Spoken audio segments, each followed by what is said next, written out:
السلام عليكم ورحمة الله وبركاته. الحمد لله. الحمد لله الذي نحمده ونستعينه ونستغفره ونؤمن به ونتوكل عليه أما بعد.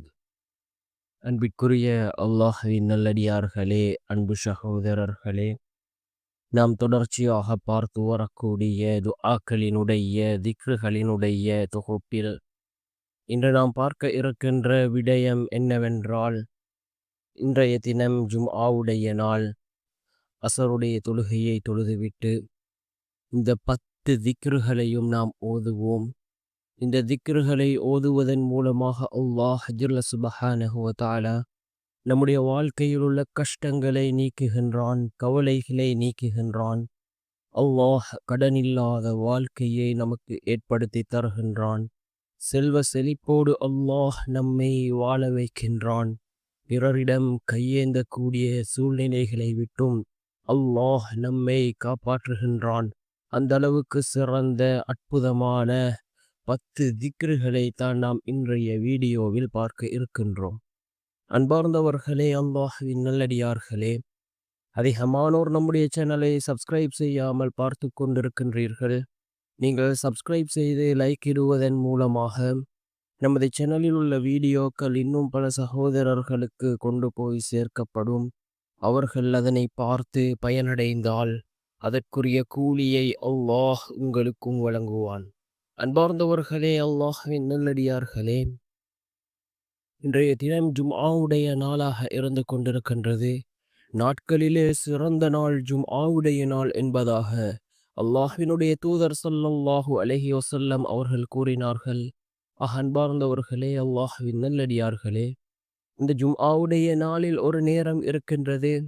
அந்த நேரத்தில் நாம் கேட்கக்கூடிய அனைத்து துஆக்களும் அல்லாஹ்விடத்திலே கபூலாகின்றது என்று கூறினார்கள் அல்லாஹ்வினுடைய தூதர் ஸல்லல்லாஹு அலைஹி வஸல்லம் அவர்கள். அது எந்த நேரம் என்பது பற்றி இமாம்களிடையே பல கருத்து வேறுபாடுகள் இருந்தாலும் அதிகமான இமாம்களினுடைய கருத்து என்னவென்றால், அசருக்கு பின்னால் உள்ள நேரம், அசருக்கும் மக்ரிபுக்கும் இடைப்பட்ட ஒரு நாளினுடைய அந்த கடைசி நேரத்தை தான் ரசூலுல்லாஹி ஸல்லல்லாஹு அலைஹி வஸல்லம் அவர்கள் கூறியதாக அதிகமான இமாம்கள் பதிவு செய்கிறார்கள். அன்பார்ந்தவர்களே, அல்லாஹ்வின் நல்லடியார்களே, இந்த ஜும்ஆவுடைய நாள் மிகச்சிறந்த ஒரு நாள். இதனுடைய சிறப்புகளை அடைந்த கூட்டத்தில் அல்லாஹ் நம் அனைவரையும் சேர்த்தருள்வானாக. அன்பார்ந்தவர்களே, துஆக்கள் ஏற்றுக்கொள்ளப்படக்கூடிய நேரத்தை உள்ளடக்கியிருக்கக்கூடிய நாள். ஏராளமான துஆக்கள் இருக்கின்றது. நாம் அதிகமாக அல்லாஹ்விடம் இந்த துஆக்களை கேட்போம். அதே போன்று இந்த 10 திக்ருகளும் மிக முக்கியமான திக்ருகள். நாம் ஒவ்வொரு நாளும் ஓத வேண்டிய, நம்முடைய அன்றாட வாழ்க்கையில் நாம் ஓத வேண்டிய மிகச்சிறந்த 10 திக்ருகள். இதனை நாம் ஒவ்வொரு நாளும் ஓதுவோம். இதன் மூலமாக அல்லாஹ் ஜல்ல சுப்ஹானஹு வ தஆலா நம்முடைய வாழ்க்கையில் உள்ள கஷ்டங்களை அல்லாஹ் நீக்குகின்றான், கவலைகளை நீக்குகின்றான். நிம்மதியான சந்தோஷமான வாழ்க்கையை அல்லாஹ் நமக்கு ஏற்படுத்தி தருகின்றான். அதே போன்று கடனில்லாத வாழ்க்கை, அல்லாஹ் நமக்கு தேவையான அந்த செல்வத்தை அல்லாஹ் நமக்கு வழங்குவான். அதே போன்று பிறரிடம் கையேந்தக்கூடிய அந்த சூழ்நிலைகளை விட்டும் அல்லாஹ் நம்மை பாதுகாப்பான். அன்பார்ந்த சகோதரர்களே, அல்லாஹ்வின் நல்லடியார்களே, இந்த 10 திக்ருகளையும் நம் ஒவ்வொரு நாளும் ஓதி வருவோம். திக்ருகளினுடைய சிறப்பை பற்றி ரசூலுல்லாஹி ஸல்லல்லாஹு அலைஹி வஸல்லம் அவர்கள் கூறிய பொழுது கூறினார்கள், சுவர்க்கவாசிக்கு ஒரு கவலை இருக்குமாம். என்ன கவலை என்றால், இந்த உலகத்திலே வாழக்கூடிய சந்தர்ப்பத்தில் இன்னும் அதிகமாக திக்ருகளை கூறியிருக்கலாம் என்ற கவலை ஒவ்வொரு சுவர்க்கவாசிக்கும் இருக்கும் என்று அண்ணல் நபி ஸல்லல்லாஹு அலைஹி வஸல்லம் அவர்கள் கூறினார்கள். அன்பார்ந்த சகோதரர்களே, அல்லாஹ்வின் நல்லடியார்களே, இந்த 10 திக்ருகளும் மிக முக்கியமான திக்ருகளாக இருந்து கொண்டிருக்கின்றது. இதனை ஓதி நாம் அல்லாஹ்விடம் பிரார்த்தனை செய்வோம். முதலாவது திக்ர் சுப்ஹானல்லாஹ். சுப்ஹானல்லாஹ் என்ற இந்த திக்ரை நாம் 100 தடவைகள் ஓதுவோம். மிகவும் முக்கியமான திக்ர். இரண்டாவது திக்ர் அல்ஹம்துலில்லாஹ், அல்ஹம்துலில்லாஹ். அல்லாஹுக்கே எல்லா புகழும் என்று பொருள்படக்கூடிய இந்த திக்ரை நாம் 100 தடவை ஓதுவோம். மிகவும் சிறந்த ஒரு திக்ர். 3வது திக்ர், அல்லாஹு அக்பர், அல்லாஹு அக்பர். அல்லாஹ் மிக பெரியவன் என்று பொருள்படக்கூடிய இந்த திக்ரையும் நாம் 100 தடவைகள் ஓதுவோம். இந்த 3 திக்ருகள் சுபஹானல்லாஹ், அல்ஹம்துலில்லாஹ், அல்லாஹு அக்பர், இந்த 3 திக்ருகளையும் நாம் ஓதிவிட்டு அதன் பின்னால் லா இலாஹ இல்லல்லாஹ், லா இலாஹ இல்லல்லாஹ் என்ற இந்த திக்ர், இந்த கலிமா, இதனை ஓதுவோம். மிகவும் சிறந்த ஒரு திக்ர். அதே போன்று ஐந்தாவது இஸ்திக்ஃபார், அஸ்தக்ஃபிருல்லாஹ், இதனை 100 தடவைகள் ஓதுவோம்.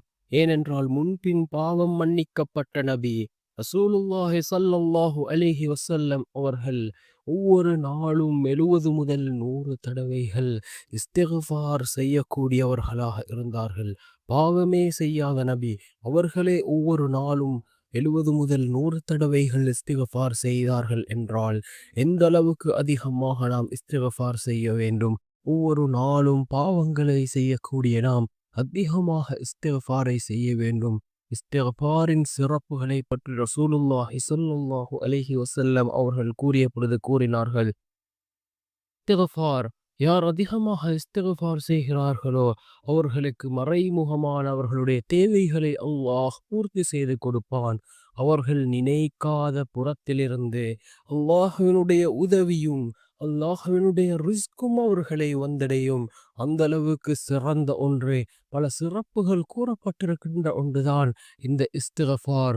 அஸ்தக்ஃபிருல்லாஹ் என்ற இந்த இஸ்திக்ஃபாரை நாம் 100 தடவைகள் ஓதுவோம். அதே போன்று 6வது, லா ஹவுல வலா குவத இல்லா பில்லாஹ், லா ஹவுல வலா குவத இல்லா பில்லாஹ் என்ற இந்த திக்ரை நாம் ஓதுவோம். மிகவும் முக்கியமான ஒரு திக்ராக இருந்து கொண்டிருக்கின்றது.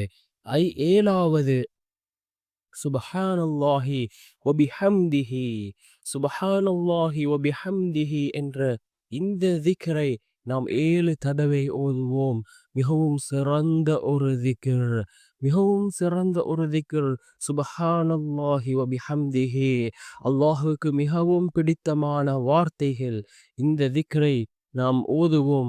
அதே போன்று 8வது, ஹஸ்புனல்லாஹு வ நிஅமல் வக்கீல், ஹஸ்புனல்லாஹு வ நிஅமல் வக்கீல் என்ற இந்த திக்ர் மிகவும் சிறந்த ஒரு திக்ர். நபி இப்ராஹிம் அலைஹிஸ்ஸலாம் அவர்கள் நெருப்பிலே எரியப்பட்ட பொழுது இந்த திக்ரை தான் ஓதினார்கள். அல்லாஹ் ஜல்ல சுப்ஹானஹு வ தஆலா நபி இப்ராஹிம் அலைஹிஸ்ஸலாம் அவர்களுக்கு அல்லாஹ் உதவி செய்தான். அதே போன்று 9வது, ரசூலுல்லாஹி ஸல்லல்லாஹு அலைஹி வஸல்லம் அவர்கள் மீது நாம் ஸலவாத் கூறுவோம். அல்லாஹும்ம ஸல்லி அலா முஹம்மதின் வ அலா ஆலி முஹம்மத், அல்லாஹும்ம ஸல்லி அலா முஹம்மதின் வ அலா ஆலி முஹம்மத் என்ற இந்த ஸலவாத்தை ஓதுவோம். இதே போன்று 10வது, லா இலாஹ இல்லல்லாஹு வஹ்தஹு லா ஷரீக லஹு லஹுல் முல்கு வ லஹுல் ஹம்து وهو على كل شيء قدير، لا إله إلا الله وحده لا شريك له له الملك وله الحمد وهو على كل شيء قدير என்று வரக்கூடிய இந்த திக்ரை ஓதுவோம். இந்த 10 திக்ருகளும் மிக முக்கியமான திக்ருகளாக இருந்து கொண்டிருக்கின்றது.